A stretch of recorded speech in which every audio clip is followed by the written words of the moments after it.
the Steelers upgrade the roster and kind of worry about the quarterback later? And before people blow a gasket, what I mean by that is get a bridge quarterback and build up the roster as best as you possibly can. And then next year, hey, we'll go get us a quarterback. Or a year from now, or 2 years from now, excuse me. Is that what the Steelers should do? Because my thinking is, look, I like Jalen Hurts. I think Jalen Hurts is in the upper echelon of quarterbacks in the National Football League, but he's not the top guy. He's not even in the top 5. A lot of people don't think he's in the top 10. Okay. But that roster sure is. That roster that Philadelphia has put together, that's in the top 5, if not the best roster in the National Football League. Is that what the Steelers should worry about more? Is just building up the roster and getting a competent quarterback, a competent one, but make sure that that roster is airtight. So basically, there's no great options currently out there for the Steelers to get this year. Like, there's nobody that you could say, oh man, the Steelers got to have this guy. Nobody.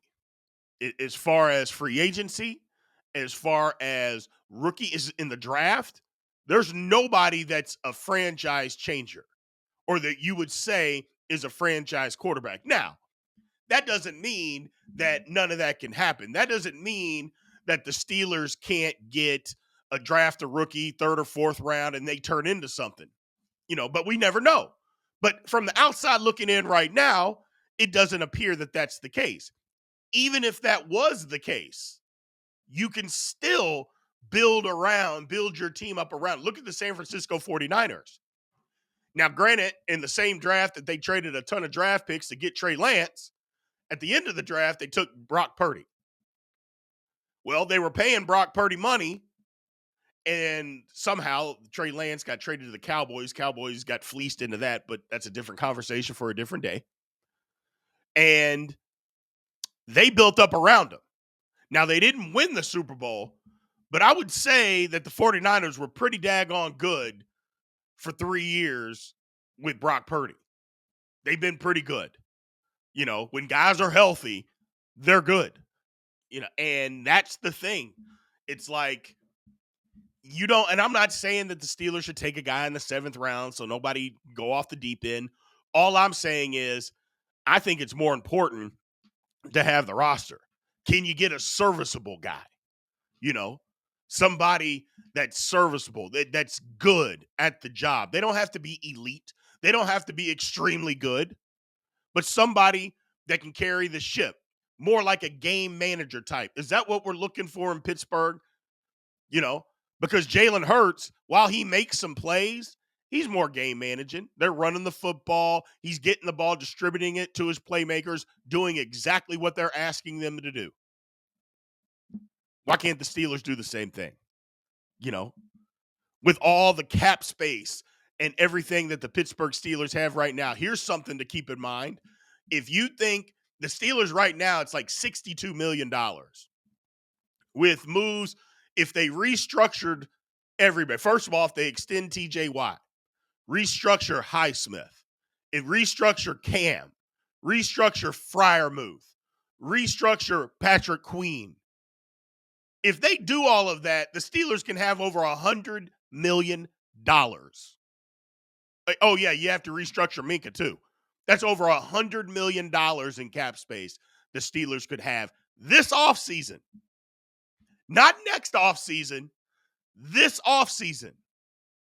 Now, yes, eventually you can't just keep kicking the can down the road. You'll have to pay the piper, but the salary cap goes up. You get smart cap guys in there. Yes, you can manipulate it. Teams do it all the time.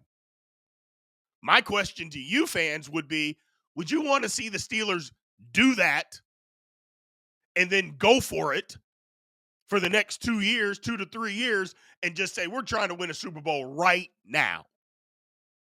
And restructure everybody, get free agents in, spend top dollar for a wide receiver, for a D tackle, for another wide receiver, a corner. and say, you know what, we got all this money. We're going to spend this money and try to get the best football players that we can possibly buy and say for the next 2 years, we're trying to win a Super Bowl. Me personally, I think the answer to that is yes. Why the hell not?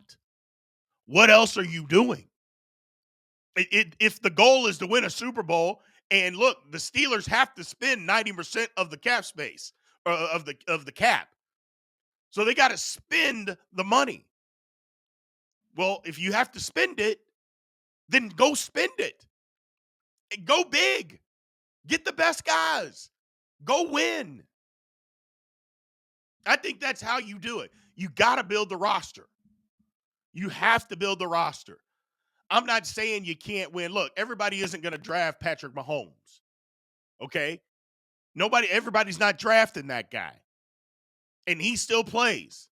So other teams have won by building up around their quarterback. That isn't necessarily the top quarterback in the league, making the top money in the league. You need a good one. You need somebody that can read a defense, get the ball out of his hand, just let his playmakers make plays. You need that, but you don't have to have the best guy in the league. Heck, the last time the Chiefs won the Super Bowl, you don't even know who they were throwing to. They had Mahomes, and he was the best guy in the league, but everybody else wasn't. Well, if you don't have Mahomes, which nobody else does, then you've got to be able to put better pieces around who you do have. And I think that's the key. I think the Steelers can do that. Hopefully that's something that did. Look, Louis Riddick is talking about Tyler Shuck. He loves Tyler Shuck. He thinks it's the Steelers. He's talked to Arthur Smith at the Combine, and Louis Riddick is convinced that the Steelers are going to take him. If the Steelers take him in the third or fourth round, I've said this all week. If they do, he needs to be the starter. He needs to be the starter. And just ride it out. Strong arm, smart. Tyler Shuck's problem is injuries, broken bones. Not ligaments or tissue damage or anything like that, just broken bones, which that's a lot better than, having your knee or your shoulder or your wrist or your elbow. Broken bones, they heal. Doesn't necessarily require surgery where it's never the same. Not the same with a broken bone per se. So, I don't know. Is that what they do? I'm a firm believer in building up the roster, though. I'm a firm believer in that, and just whatever quarterback we get, make sure he can do certain things and then tailor the offense around him, by God, and make this thing work. I'm tired of the nonsense. I'm going to go off on a tangent, and I don't want to do that. I'm just tired of the nonsense of what the Steelers offense has been for the last 4 years. I'm over it. Done. Let's get to the poll question, people. Throw another cough drop in. Poll number 2. With ample cap space available, which strategy do you believe will most benefit the Steelers moving forward? A, drafting a quarterback. B, spending in free agency. C, focusing on player development. I know you guys aren't going to like that. And D, trading for a star player. And the reason I said focusing on player development, we've been doing this almost a year. I've never heard anybody talk about how the Steelers have developed a bunch of guys. Not enough people believe in the coaching staff. That's why I said that. Pardon me. So that's a good question, too.